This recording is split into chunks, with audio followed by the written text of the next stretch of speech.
नमस्ते बच्चों। DAV MOIL public school e learning class में आपका स्वागत है। मैं आपकी नैतिक शिक्षा विषय अध्यापिका अंजलि राघोरते। प्यारे बच्चों, आज हम कक्षा 7वीं की नैतिक शिक्षा पुस्तिका से पाठ 14 आर्यपथिक पंडित लेखराम का भाग दूसरा पढ़ने जा रहे हैं। आशा करती हूँ कि आज के इस भाग का श्रवण आप एकाग्रता से करेंगे। प्यारे बच्चों, हमने पिछली ई कक्षा में पंडित लेखराम के जीवन की कई प्रेरणादायक और देशभक्ति के प्रसंगों का अध्ययन किया था। उर्दू, फारसी का ज्ञान, कविता रचने की प्रतिभा, वैदिक धर्म के प्रति आस्था और महर्षि से भेंट की आस आदि इनके जीवन के पक्षों का भी हमने अध्ययन किया था। आइए आज के भाग में अध्ययन करते हैं इनके जीवन के उस पक्ष का जिसमें हम देखेंगे कि वेद का असीम ज्ञान तो इन्हें था ही, किंतु वाक्पटुता भी इनके जैसी किसी में न थी। आइए अगले भाग का वाचन करते हैं। अजमेर से लौटकर उन्हें धर्म प्रचार की धुन सवार रहने लगी। एक दिन आप अपने ससुराल पुराने मित्र दामोदर दास वेदांती के पास गए। संत जी ने कहा, सब कुछ ब्रह्म ही है। लेखराम ने पूछा, महाराज आप भी ब्रह्म है, मैं भी ब्रह्म हूँ और यह पुस्तक भी ब्रह्म है। संत ने कहा, हाँ। पंडित जी ने तुरंत पुस्तक उठाई और चल दिए। संत जी द्वारा मांगने पर भी उन्हें वह पुस्तक वापस नहीं की। कह दिया कि ब्रह्म का ब्रह्म से ब्रह्म को मांगना कैसा। बच्चों, बड़ा मजेदार किस्सा है यह। देखा कितनी चतुराई से अपने मित्र को समझाया कि सचमुच ही सब ब्रह्म है। मित्र के सिर्फ इतना कहने पर कि सब ब्रह्म है तो इन्होंने भी सवाल कर ही दिया कि आप, मैं और यह पुस्तक भी ब्रह्म है। मित्र ने कहा कि हाँ। तो बस तुरंत मित्र की पुस्तक उठाई और चल पड़े। मित्र के पुस्तक मांगने पर कहने लगे कि आपका यानी ब्रह्म का, मुझसे यानी ब्रह्म से, पुस्तक को यानी ब्रह्म को मांगना कैसा। बस इस सवाल ने मित्र की बोलती बंद कर दी। इसीलिए हमने कहा था कि वाक्पटुता भी इनके जैसी किसी और में नहीं हो सकती। पुलिस विभाग में रहते हुए आप प्रायः मुसलमान अधिकारियों के धर्म के विषय में चर्चा किया करते थे और बिना हिचक उन्हें सीधा खरा उत्तर दिया करते थे। उनकी इस आदत से मुसलमान अधिकारी अंदर ही अंदर नाराज रहते थे। उन्होंने एक अखबार रिसाला सत्योपदेश निकालना शुरू किया। इसको पढ़कर मुसलमान लोग इनसे द्वेष मानने लगे। आर्थिक स्थिति ठीक न होने के कारण यह अखबार चल न सका। पुलिस अधिकारियों के पक्षपात से तंग आकर उन्होंने 24 जुलाई सन 1884 को पुलिस विभाग के सेवा कार्य से त्याग पत्र दे दिया और धर्म प्रचार में जुट गए। देखा बच्चों, ये थे सच्चे आर्य उपासक। लोगों को जागृत करने के इरादे से इन्होंने एक अखबार भी निकाला जिसका नाम था रिसाला सत्योपदेश, जिसे पढ़कर मुसलमान लोग इनसे घृणा करने लगे थे। बात बात पर ये उनसे भिड़ जाते, लेकिन आर्थिक परिस्थिति ठीक न होने से इन्हें अखबार बंद करना पड़ा। साथ ही साथ अपने आत्मसम्मान की रक्षा के लिए इन्होंने पुलिस विभाग के कार्य से त्यागपत्र भी दे दिया और आर्य समाज मानव धर्म के प्रचार में जुट गए।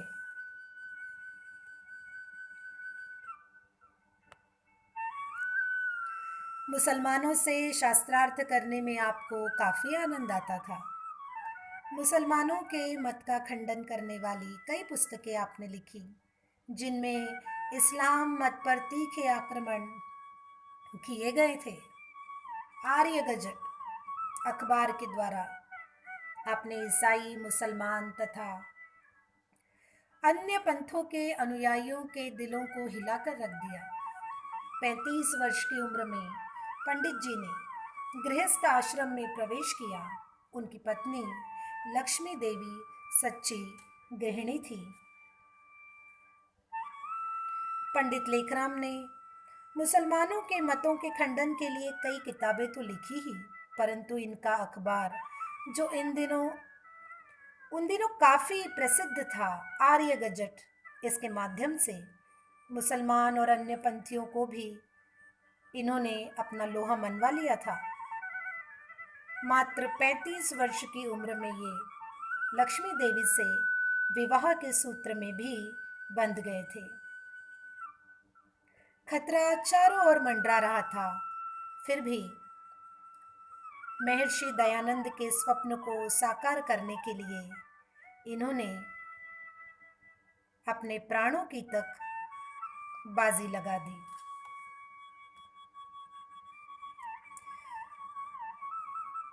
पंडित लेखराम जी आर्य मुसाफिर के नाम से प्रसिद्ध हो गए। स्वामी दयानंद की मृत्यु के बाद लोगों ने उनको अवतार मानना और उनके जीवन चरित्र को बढ़ा चढ़ा कर लिखना शुरू कर दिया था। अतः आर्य समाज के अधिकारियों ने पंडित लेखराम जी को ही स्वामी जी का सच्चा जीवन चरित्र लिखने का काम सौंपा। पंडित जी ने पूरे राजस्थान, उत्तर प्रदेश तथा कोलकाता आदि में घूम घूम कर ऋषि के जीवन की घटनाएं और विवरण इकट्ठे किए। उनके भ्रमण काल में पंडित जी ने मौलवियों, पादरियों और पंडितों से शास्त्रार्थ किए।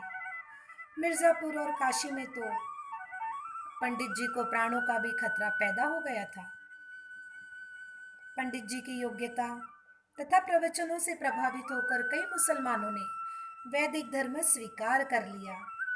बच्चों, यही तो थी आर्य समाज की, महर्षि दयानंद की और आर्यपथिक पंडित लेखराम जी की जीत।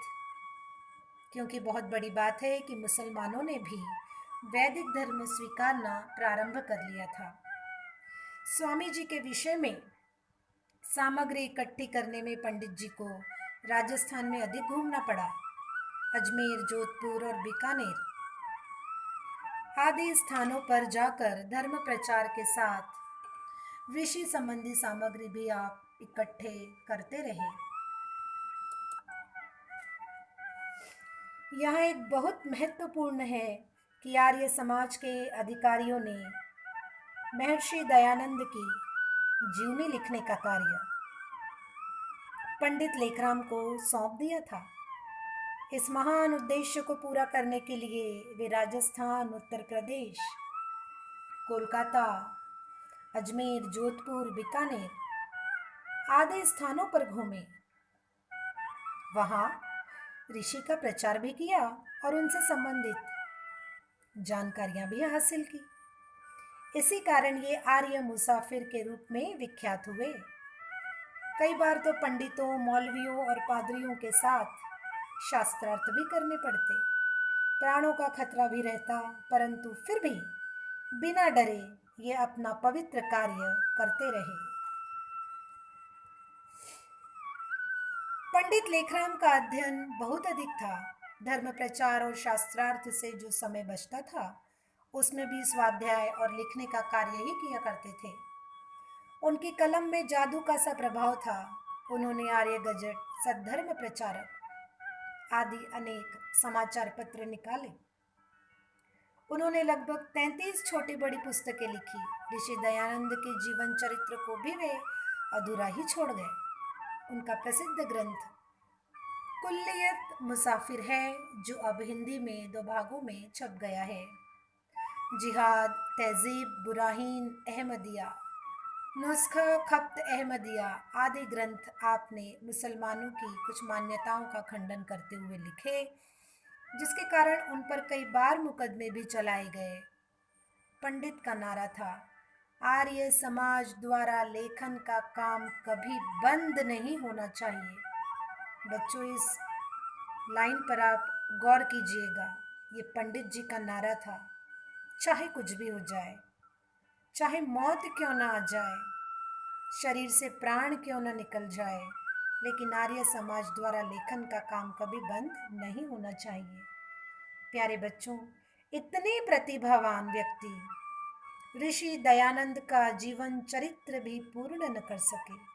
अपने कई ग्रंथों से इन्होंने मुसलमानों की कुछ मान्यताओं का खंडन भी किया। इस पर कई बार इन पर मुकदमे भी चले, लेकिन इनका तो एक ही नारा था, जैसा कि हमने अभी पढ़ा कि आर्य समाज के द्वारा लेखन का जो कार्य है वो बंद नहीं होना चाहिए। ऐसा लेखन का कार्य जिससे लोगों में जागृति फैले, लोग अपने धर्म को अपनाएं, अपने धर्म की महानता, उसकी विशालता और उसकी पवित्रता को समझें। प्यारे बच्चों, यह था हमारा आर्यपथिक पंडित लेखराम का भाग दूसरा, जो यहीं समाप्त होता है। आइए आज के भाग पर आधारित प्रश्नों को हम देख लेते हैं। आज का गृह कार्य है। प्रश्न पहला, नीचे दिए गए प्रश्नों के उत्तर संक्षेप में लिखिए। क, किस अखबार द्वारा इन्होंने ईसाई और मुसलमानों को हिलाकर रख दिया था? ख, पंडित लेखराम किस नाम से प्रसिद्ध हुए? ग, महर्षि दयानंद की मृत्यु के बाद पंडित लेखराम को कौन सा कार्य सौंपा गया? और घ है, पंडित लेखराम का क्या नारा था? बच्चों, आपने आज के भाग का श्रवण एकाग्रता से किया है। इसी आधार पर जल्दी से आज का गृह कार्य भी आप हल कर लीजिए। हम फिर मिलेंगे अगली ई कक्षा में इसी पाठ के भाग 3 के साथ। तब तक के लिए धन्यवाद।